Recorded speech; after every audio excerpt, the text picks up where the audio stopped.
আজিকর হাসপাতালে চিকিৎসকের মৃত্যুর পরই হাসপাতালের বিভিন্ন জায়গায় শুরু হয় ভাঙাভাঙি। এমনকি ঘটনাস্থলের পাশের ঘরও ভেঙে দেওয়া হয়।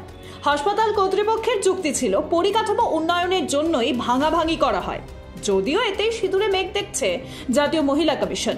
তদন্ত রিপোর্টে তাদের দাবি আদতে প্রমাণ লোপাটের জন্যই ভাঙাভাঙি করা হচ্ছিল। এই ঘটনায় পুলিশের ভূমিকা নিয়ে প্রশ্ন উঠছে।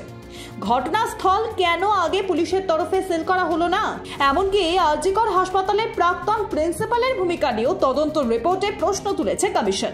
জাতীয় মহিলা কমিশনের 2 জন সদস্যের তদন্ত কমিটির রিপোর্টে স্পষ্ট দাবি, হাসপাতালের কর্তব্যরত মহিলা চিকিৎসক, নার্স, ইন্টার্নদের জন্য যথাযথ নিরাপত্তার ব্যবস্থা একেবারেই ছিল না।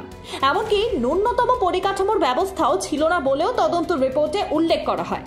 সূত্রের খবর, জাতীয় মহিলা কমিশনের আজিকর সংক্রান্ত তদন্ত রিপোর্ট জমা পড়তে পারে কেন্দ্রীয় স্বরাষ্ট্র মন্ত্রকে।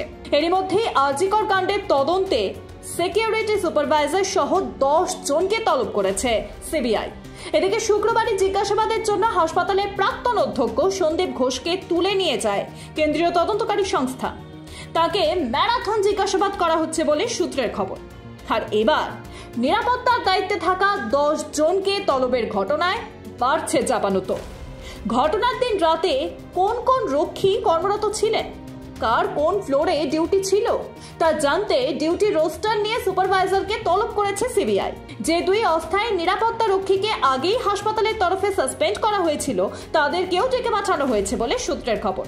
এক কথায় তৎপরতার সঙ্গেই আজিকর মামলার তদন্ত করছে CBI. Bureau report, Ritam Bangla.